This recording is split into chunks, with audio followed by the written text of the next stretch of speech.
है, जलसों में लुटाने के लिए पैसा होता है, इधर उधर खर्च करने के लिए पैसा होता है, मगर मेरे पास पैसा नहीं होता है तो उनको देने के लिए नहीं होता है। जिस माँ के पेट में 9 महीने हम रहे थे, जिस माँ ने जो है उस वक्त तक नहीं सोया था जब तक हम सो नहीं जाया करते थे। मालूम है ऐ नौजवानों, तुम उस दिन को याद करो, और याद क्यों नहीं करते हैं कि एक माँ जो है तुझे 9 महीने तक पेट पे रखा था।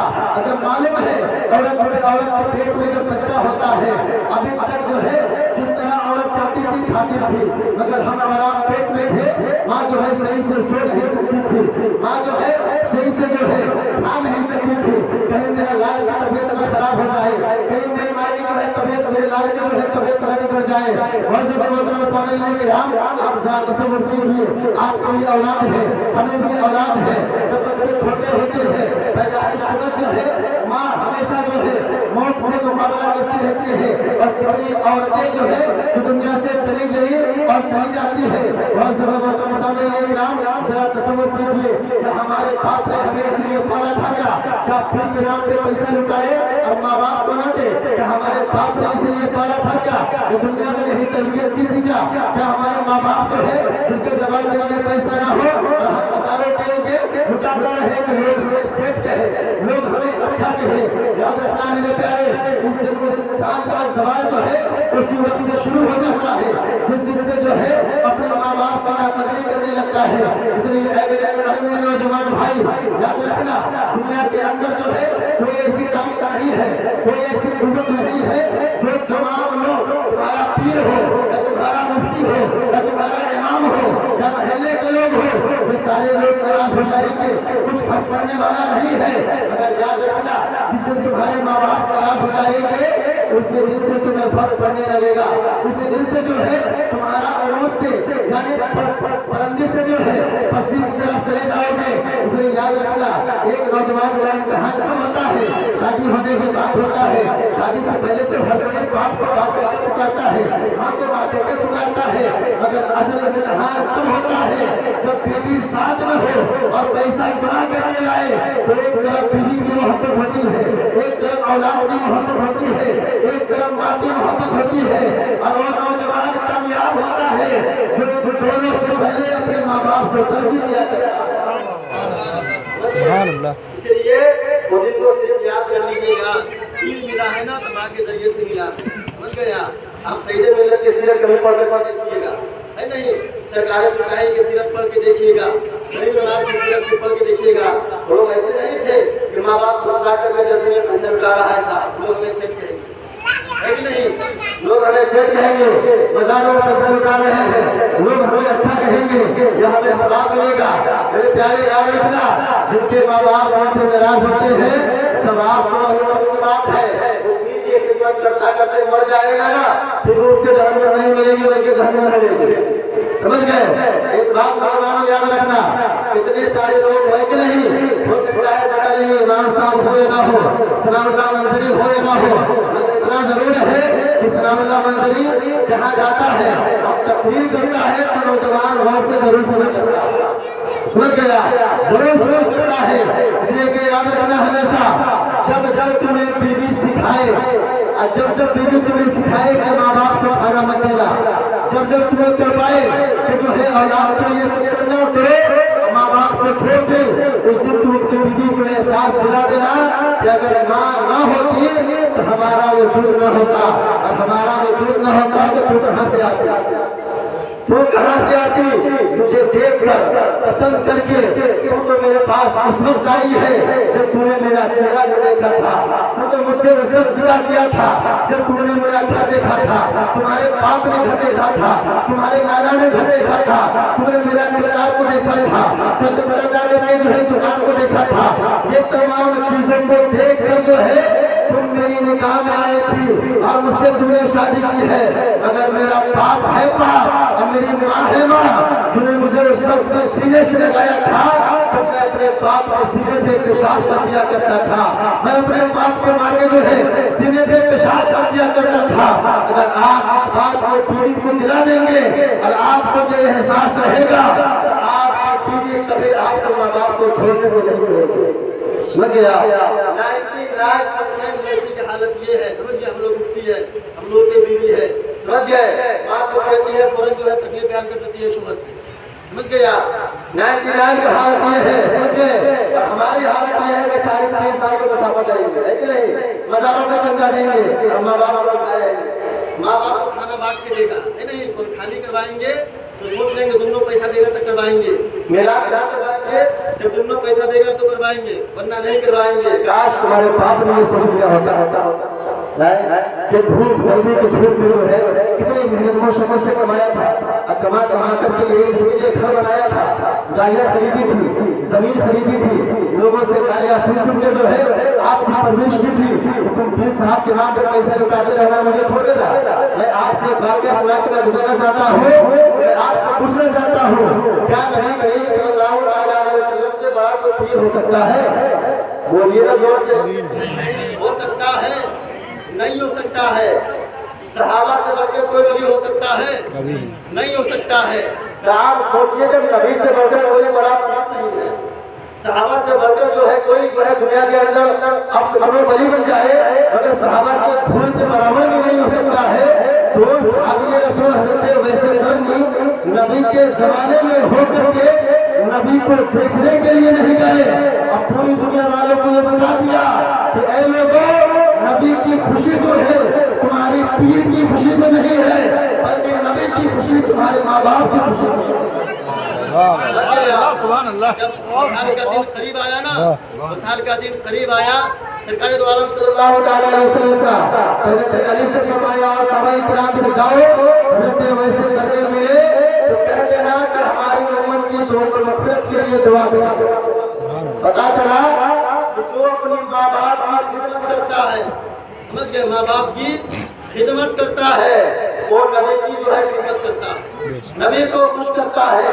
यो तो हो ही नहीं सकता कि माँ बाप नाराज हो और नबी आपसे खुश हो जाएगा, और जब नबी खुश न होगा तो खुश करने से कुछ मिलेगा नहीं मिलेगा। इसलिए आप जो है माँ बाप की खिदमत कीजिए। नौजवानों में आपसे खिताब कर रहा हूँ, इसलिए कि सबसे ज्यादा आप लोग अपने माँ बाप को सताते हैं, अपने माँ बाप को आहत करवाते हैं। कभी आप सोचते नहीं है यार माँ बाप ने हमें कितना मेहनत से पाला है, और उस औलाद को डॉक्टर इंजीनियर मुफ्ती बना रहे हैं, इस उम्मीद पे ये बड़ा होगा। हज़रत फारूक आज़म रज़ियल्लाहु ताला के दौर में जो है एक माँ को गाली बकती, माँ को गाली बकती। हज़रत फारूक आज़म रज़ियल्लाहु ताला ने उस शख्स को बुलाया और लोगों से कहा कि इसके पेट पे तुम पत्थर मारो, मशकीज़ा मंगवाया, और मशकीज़ा मंगवाने के बाद कहा पानी भरो, और पानी भरने के बाद कहा इसके पेट पे बाल मारो। समझ गए? वो फारूक आज़म थे, हम क्या कर सकते हैं, हम तो बोलते हैं कि हमें हटाइए, माँ बाप की अच्छी बात करे, लोगों से हटाने की धमकी देते हैं, है कि नहीं? मतलब बात क्या पछताओगे आप लोग, माँ बाप को कहीं करोगे, मिसाल कर जाएंगे माँ बाप, फिर मिलते रहेंगे, एक नहीं लगेंगे, अब तो हर महीने बनती है कि नहीं? 4 2 5 2 6 हम लोग तो काफी बन जाएंगे, है कि नहीं? क्या करेंगे? नाच पढ़ने से पैसा आता है, तकरीर करने से पैसा आता है, तारीफ करने से पैसा आता है, तो आगे बच्चों को कहाँ पढ़ाएगा?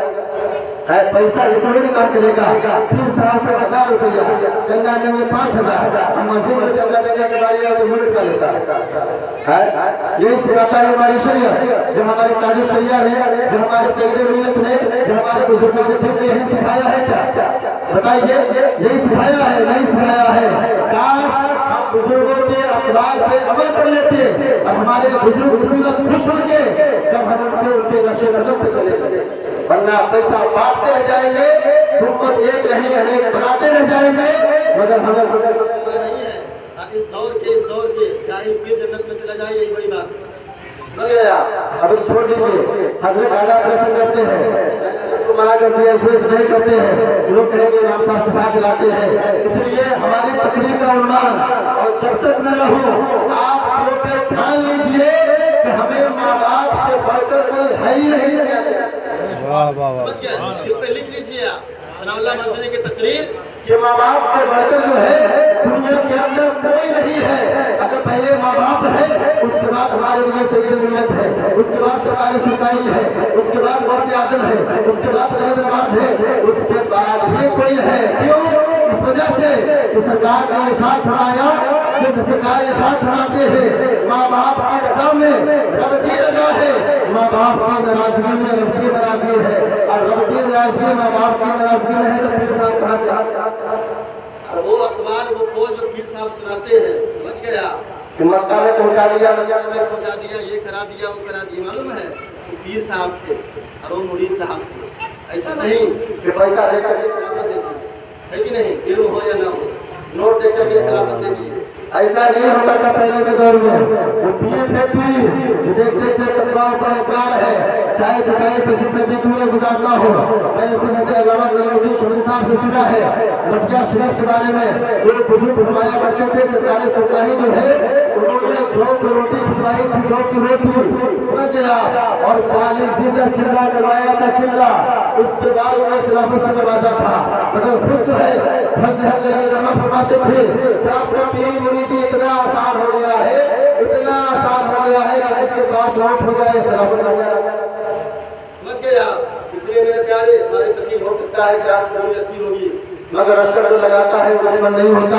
इस बात को हमेशा याद रखिए, वो शख्स जो इस्लाह करता है मोहब्बत होती है, अगर मोहब्बत नहीं होती है ऐसा ही लाके नाम पढ़ा जाता है, सेवा पढ़ा जाता है। सईद मिलत की शान में, सरकारी की शान में मन कलम के अशार पढ़ के जेब गरम करके बैठ जाया, समझ गए। इसलिए हमेशा याद रखिएगा, आज शादी का पैगाम हमारे नबी हसन भाई, हमारे सरदार भाई, आप परसों में दूल्हा बन जाएंगे। मैंने आपको कुरान पढ़ने के बाद भी समझाया था और अब भी समझा रहा हूँ। कलकत्ता के अंदर या मुंबई के अंदर या फातमा के अंदर आपके पीर हजारों मिल जाएंगे। इसलिए कभी आप फिर से सोच लेना कि आपने किसी को 5,000 चंदा करवाया है किसी के पीर के नाम से या किसी बाजार के नाम से, और उनके आम खता में कर रहा हूँ, किसी के खास नहीं कर रहा हूँ, तो बचेगा मेरे खास बोल रहा है। जब आप सब निशाना बना रहे हैं, कहने का मतलब ये है मेरे प्यारे तो हमेशा सोच लिया कीजिएगा तो हम 5,000 दे रहे हैं किसी के पीर के नाम पर या मजार के नाम पर, वो आएंगे शायद नाक खाप पढ़ के लेकर के चले जाएंगे। क्या आपने साल में अपने माँ बाप पर खर्च किया है? अपने बच्चों पे खर्च किया है कहीं पढ़ाने पर? कभी सोचा है? नहीं सोचा है, और नहीं सोचा है इसी वजह से हमारे जाहिल है। अब पीर साहब का बच्चा चाहे मदरसा में पढ़े न पढ़े, समझ गए, बिहार जैसा बच्चा अगर कोई पीर साहब है तो ना पढ़ने वाला नहीं है, मगर वही बच्चा अगर पीर साहब का बेटा होता तो पूरे वैशाली का नाम, मगर पीर साहब का बेटा नहीं, इसलिए नाम नहीं है, रात पढ़ने का टाइम नहीं मिलता है। बन गया। इसलिए आप अपनी शख्सियत को समझिए, आप अपनी इज्जत को समझिए, आप अपने वकार को समझिए। हर पीर, हर आलिम, हर फाजिल जो है इल्ला माशाअल्लाह मुस्लिमों को छुड़ा करके हर एक इंसान अपने लिए जीता है, तो आप क्यों दूसरे के लिए जीते हैं? आप क्यों माँ बाप को निराश करके जो है पीर को छोड़ कर हाथ देते हैं? पहले पीर को अपने माँ बाप को खिदमत कर लीजिए, उसके बाद पीर की खिदमत कर लीजिए, ताकि आपको इधर से भी फैजान मिलेगा, उधर से भी फैजान मिलेगा। जब माँ बाप को भी फैजान होगा और जो है बुजुर्गों का फैजान होगा तो कामयाब होने में कोई देर नहीं लगेगा, जल्दी आप कामयाब हो जाएगा। समझ गया? पीर के ताल्लुक से बताऊं मैं, जब तक मैं सही मिलत की बारगाह में हाजिर नहीं, समझ गया, मैं उनको दिल से मानता हूँ और तमाम बुजुर्गों को मैं दिल से मानता हूँ, इसलिए कि तारीख शरिया का मरूद हो। और तारीख शरिया ने फरमाया है कि जितने पीर है, जितने मुरीद है, पढ़े लिखे, सबकी इज्जत करना ये हमारी जिम्मेदारी है। जो पढ़ा लिखा होगा, अनपढ़ हो, गवार हो, उसको कोई इज्जत नहीं देता। इज्जत तो उसी को मिलेगी जो मुस्तफा की इज्जत की बात करेगा, जब इज्जत की बात करेगा इसी बात करेगा, समझ गया? इसलिए सुनिए, तारीख शरिया का फरमान यही है कि जितने अकाबिर उलमा है, जितने बुजुर्ग है, जितने आलिम दीन है, सबकी इज्जत करनी है।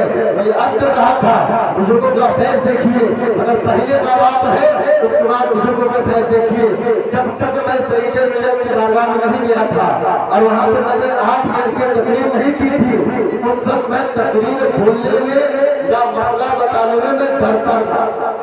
सुनने में बातों को मैं डरता था, मगर जिस दिन से मैंने मजार पे हाजिरी दी है, समझ गए, और मैंने तकरीर की है, अल्लाह का शुक्र है, कितने बड़े आलिम हो जो मुझे बोलना होता है मैं बोलते हुए बोल जाएगा। अच्छा, फातिमा में टीका हूँ, ये बुजुर्गों का देन, समझ गया? हाँ, ये आपका दिन है। इसलिए मेरे प्यारे कि मैं किसी पीर के खिलाफ नहीं बोलता हूँ, बल्कि जाहिल अनपढ़ गवार पीर के खिलाफ बोलता हूँ।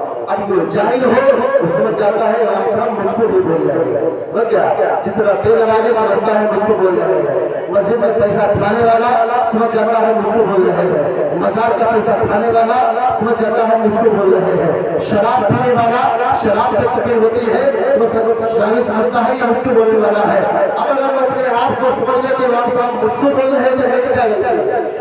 तो गलती है, गलती है। इसलिए हमारा आज जो है सद्दाम भाई, नबी हसन भाई और सरफ बाजी की शादी से मैं आपको यही पैगाम देना चाहता हूँ मेरे प्यारे और नौजवान भाइयों। मैं देखता हूँ आपके माओ के, मैं अपनी बात कर रहा हूँ, आपकी बात नहीं, मैं अपने माओ को देखता हूँ, मैं अपने महल्ले में देखता हूँ, माँ तुम्हारा घर के अंदर है और बेटा जो है पृथ्वी को लेकर गट्टा में घूम रहा है। समझ गए? आप अभी कामयाब नहीं हो सकते हैं, कभी आप तरक्की में नहीं आ सकते हैं। इसलिए अपने माँ बाप को फिक्र कर लीजिए, आप दुनिया में भी कामयाब रहेंगे, मरने के बाद भी कामयाब रहेंगे। अल्लाह रब्बुल इज्जत की बारगाह में मैं इसी दिल से दुआ करता हूँ कि अगर हमें कहीं पे मिस्टेक या गलती हुई हो मेरे साथ पढ़ लीजिए, अस्तगफिरुल्लाह, पढ़िए जोर से, अस्तगफिरुल्लाह रब्बी मिन कुल्ली ज़ंबिन व अतूबु इलैह, ला हौला वला कुव्वता इल्ला बिल्लाहिल अज़ीम। अल्लाह ताला सद्दाम भाई, नबी हसन भाई